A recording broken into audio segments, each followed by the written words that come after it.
Hey, it's Joy. Welcome back to the channel. Today I'm sharing a card using the My Best Friend stamp set, and I'm going to feature the Yorkie. This has been a long-awaited video because I've had quite a few people ask how to color this Yorkie. So I stamped this onto smooth cardstock in a Copic friendly ink, and I start out by coloring the muzzle and the beard area. And I'm going to use warm grays for this. So when I color hair or fur, I tend to tackle this into pieces. That's what makes sense to me, and that's how I was taught. So the first thing I do is put a cast shadow on top of the mustache area. And then I also put it below so that there's a shadow that's going to overhang the tongue and the rest of the beard. And I'm doing that in a W7. I am putting all of the colors up on the screen so that you can see this. Now, a little bit about My Best Friend stamp set. It does have a coordinating die, and it comes with 3 dogs, a Chihuahua, a Lab, and a Yorkie. You could also color it as a Westie or any other little dog. So I continue again with that W7 and W5, and I start to flick that out from the nose and also from the outer portions of what I'm calling the mustache. And then with the W5, I just continue those lines and fill it in. Next, I bring in the W3 and I continue the exact same process. So this is basically, just normal blending with the exception of flicking in the lines. So you'll notice that my pen is pretty straight up and down. Now, another thing that I was asked was how to draw in eyes. So I am going to use the E51, and I'm drawing in like an arched area around the pupils. So the black part of the eye that you see stamped is actually the pupil. If you don't want to get into all the creative color placement, you could just keep it as a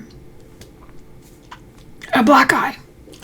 Then I come in with my E57 and I start to draw in some of those lines that I see on the outside of that E51 because I want to leave some white space. So this is going to look really scary until it doesn't. And then with that E57, I again put that cast shadow around the top fuzz of his head. That way we're going to have delineation between the lights and the darks and the different sections of the face. Now, full transparency, I do later on come in with an E59, but I wanted to reserve the scary dark so that I could put texture in. So a really good way to add texture to your images is either with the lightest color and leaving a lot of highlight, or by using the scary dark. And I find with hair, putting in a scary dark in, you could even use an E79, which would be even darker and give you more definition, but I'm going to keep this as easy as possible.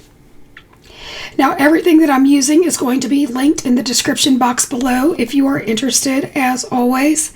And I apologize that this is a little bit of a longer video. This has actually been sped up by 2 times for the sake of time. Now I'm coming in with the E55, which is the next color. So in all reality, the E55 is going to be your mid-tone color.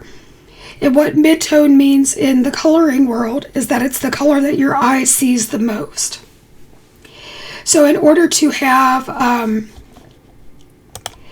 the scary dark, you've got to have the lights in the medium. So this is where you're going to start to see the face really take some shape. And you're also going to notice that around the eye, I start to draw in around that arch. And I'm just extending some of those shadows. And I'm getting rid of that really like deep dark color for the, for the outside of the eye.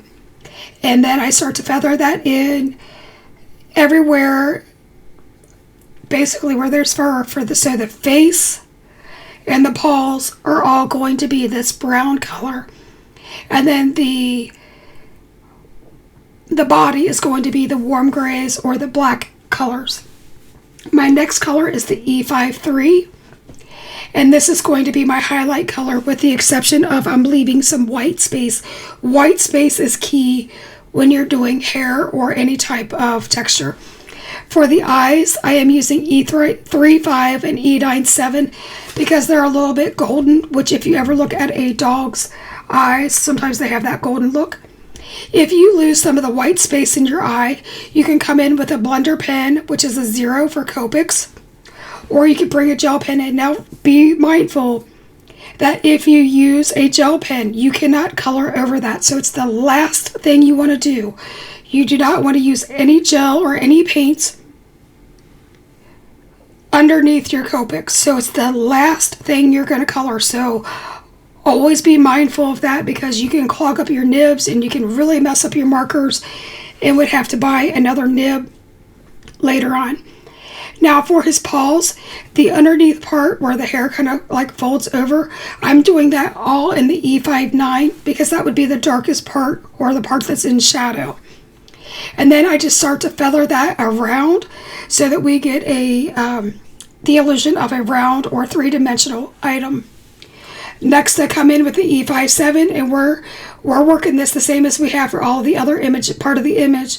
We are just extending those feathered marks, and we're going to bring in and enclose the area.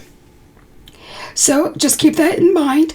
Now, if you have stuck out with me the whole time for this video, I would really love it if you would consider liking, subscribing, and leaving a comment below, because that really makes the YouTube algorithm happy, for less than better words. One thing else to mention about Pajama Crafter Stamps, which is the home of Prickly Pear Stamps, we have a spring cleaning sale going on. So we have over 100 stamps and dies that are at least 50% off on the website. So you might want to go check that out. Now I'm coming in with the W7, and I am extending the shadow underneath the chin. And then I start to do flicks that are a little bit curved so that we give the chest the illusion of being rounded or curved. And I'm going to continue to work that in. And I'm also going to the bottom part of the hair that's hanging down between the legs. And that's because that area would be in shadow. So we're going to have a nice highlight in the center of the chest. I am also coloring that tail, just one solid color of a W7 and a 5. And then from there, I'm going to bring in the W3 just so that you can see kind of what's going on. So the W3 is going to be the lightest color. I also feather that W3 in around the brown part of the legs so that it's seamless. For the tongue, I'm using R83 in the back and an R20 in the front. And then for the ears, I start with an E04, which is usually the color that I would do lips. But I think it looks better with the E04. And then I take a W1 and I glaze over that just to knock it back. Then I come in with that white gel pen and I do the eyes. So you're going to notice that all of my white marks on the eyes are in the exact same place. This is really important with eyes because light doesn't change just because you're on a right and left eye. They're exactly in the same spot. So if you want your animal or your person not to look cross-eyed, put the white marks exactly in the same spot. Here I am building a shaker card using a frame die from my stash, and I'm popping that up on foam tape.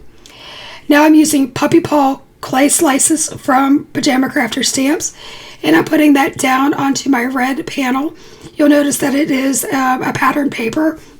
I just thought that that was a fun element. I am popping up the Yorkie, and then I'm using Good Grief, which is a word die from my stash.